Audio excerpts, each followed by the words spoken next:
네, 안녕하세요. 네, 밥 한 끼 하셨습니까? 오늘은 어떤 반찬으로 어떻게 식사하셨는지 궁금합니다. 우리가 매일매일 먹는 밥이 정말 중요하죠. 근데 정작 우리가 밥, 쌀에 대해서는 얼마나 알고 있을까요? 오늘은요, 우리 쌀 이야기에 대해서 함께 이야기 나누기 위해서 동네 정미소 김동규 대표님을 모셨습니다. 대표님, 안녕하세요. 안녕하십니까. 예, 우리 시청자들 잘 모르실 것 같아서 동네 정미소라고 하는 곳은 어떠한 회사인가요? 예, 동네 정미소는 한마디로 말씀드리면 다양한 품종의 쌀을 소포장 패키지로 판매하는 쌀 편집숍이라고 생각하시면 되고요. 뭐 쉽게 생각하시면 쌀집 아저씨라고 생각하시면 될 것 같습니다. 네, 쌀집에 오늘 그 패션이 좀 특이한데 패션이 좀 소개 좀 해주세요. 예, 이거는 제가 이제 동네 정미소를 창업하고 좀 쌀을 좀 더 쉽고 재밌게 알리기 위해서 처음 유니폼으로 맞춘 겁니다. 쌀이 먼저다. 그래서 어디 교육 가거나 행사 가면 꼭 이 유니폼 티셔츠 착용하고 참가하고 있습니다. 쌀이 먼저다. 네, 동네 정미소는 단순히 쌀을 판매하는 것을 넘어서 쌀에 대한 다양한 그 문화라고 할까요?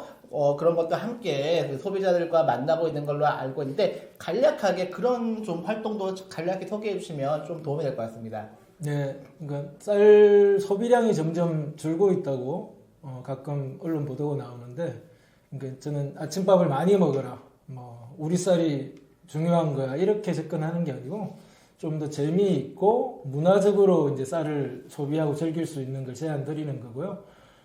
그래서 뭐 MBTI하고 쌀하고를 이렇게 접목한다든지, 그리고 이제 사라졌던 토종별을 복원하는 농부들을 응원하는 프로젝트를 한다든지, 또 이제 정말 논뷰가 멋진 카페를 소개하는 이런 활동하고, 그다음에 이제 최근에는 일본, 대만, 태국, 라오스 등 이제 좀 동남아, 이제 더 나아가서는 세계적으로 쌀이 어떻게 소비되는지를 좀 알리는 활동을 하고 있습니다.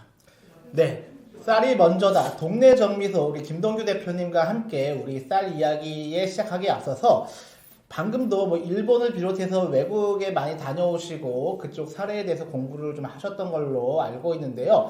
가장 먼저 일본의 밥 소믈리에 처음 들어본 말인 것 같은데 일본과 관련된 쌀과 관련된 좀 재미있는 사례가 있다고 얘기를 좀 들었습니다. 어떤 거죠? 네. 근데 우리가 이제 커피 전문가면 이제 바리스타라고 하고 와인은 이제 소믈리에라고 하잖아요. 그리고 이제 뭐 그 전문가적 취업이나 창업을 하시는 분도 있지만 일반 시민 소비자들도 이제 그런 자격증을 따셔서 좀 더 이제 오타쿠가 되는 거죠. 근데 이제 일본에는 밥 소믈리에라는 이제 자격증 과정이 있습니다. 저도 작년 24년 7월 달에 가서 시험을 보고 제 20회 일본 밥 소믈리에 자격증을 따서 왔습니다. 이제 그것처럼 이제 일본은 좀 더 쌀에 대한 정보라든지 데이터에 기반해서 실제 시민들이 좀 더 쌀을 건강하고 의미 있고 재미있게 즐길 수 있는 이런 문화와 정책 제도가 좀 더 발달이 돼 있습니다. 그래서 저는 이제 우리나라도 이제 그 과정을 충분히 우리나라도 쌀을 주식으로 하고 있기 때문에 그런 기반으로 해서 저는 올해 또 여러 전문가들과 함께 이제 쌀 큐레이터 협회, 쌀 큐레이터 자격증 같은 걸 한번 만들어 보려고 준비하고 있습니다. 네, 우리가 이제 거의 매일 커피를 마시고 커피 전문점에서도 우리가 자주 방문을 하다 보니 커피 바리스타에 대해서는 많이 우리가 익숙한데 밥 소믈리에 이거는 좀 낯선 단어인 것 같습니다. 제가 알기로는 이제 동네 정미소를 처음 시작하시게 된 계기도 일본 여행을 갔다가 일본의 그런 쌀 문화를 접하신 다음에 동네 정미소를 시작하셨다고 얘기 들었는데 일본에 가서 어떤 특이한 점들을 보셨나요? 일본의 이제 대표적인 쌀 편집숍이 이제 아꼬메야라는 유명한 쌀 전문 편집숍이 있습니다. 아꼬메야 하면 이제 쌀집인데 이제 일본인들에게는 쌀집인데 쌀집 아닌 쌀집 같은 집 이런 식의 어떤 느낌을 준다고 하더라고요. 이제 거기 가면 이제 일본 전역에서 나는 쌀 품종별로 판매하고 도정도 할 수 있고 뭐 예를 들면 원하는 키로수도 하실 수 있고요.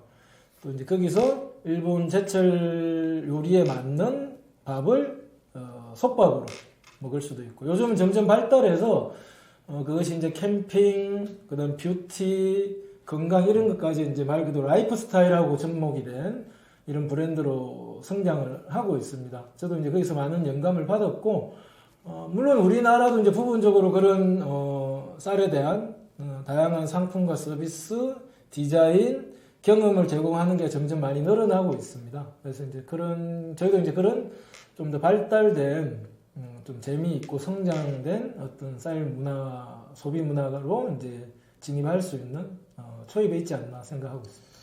예, 요즘 우리나라 이제 커피의 경우에는 단순히 뭐 믹스 커피도 종류가 다양해지기도 했고, 우리가 흔히 가장 많이 마시는 아메리카노 뿐이 아니라 각 대륙별로 그 나라별로 생산되는 여러 가지 커피에 대해서 좀 우리가 지식이 점점 넓어지고 있는데, 정작 우리가 매일 먹는 쌀에 대해서는 그렇게까지 뭐 어떤 다양한 품종이 있는 것조차도 잘 몰랐는데, 일본은 그게 각 지방마다 그게 많이 특색이 있는가 보죠? 그죠. 사실은 대한민국도 이제 지역별로 대표 쌀 품종이 있습니다. 그리고 이제 그걸 가공해서 전통주를 만들기도 하고, 뭐 쌀빵이라든지, 뭐 이런 쌀 디저트, 아이스크림, 뭐 이런 식으로도 이제 점점 세분화되고 이제 상품이 이제 구체화되는 과정에 있고요.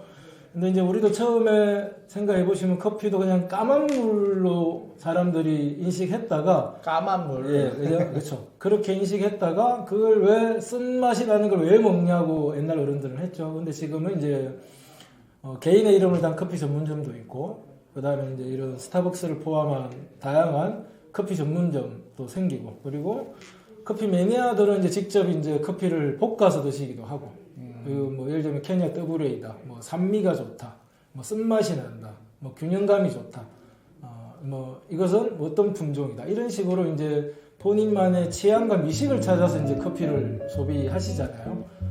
그런 것처럼 쌀도 충분히 그렇게 예를 들면 어떤 요리에 잘 어울리는 품종, 어떤 품종은 술로 만들면 좋고, 어떤 품종은 뭐 쌀빵으로 만들면 좋다, 이런 식으로 우리가 좀 더 취향과 미식의 시대로 쌀도 이제 가고 있지 않나 생각하고 있습니다. 네.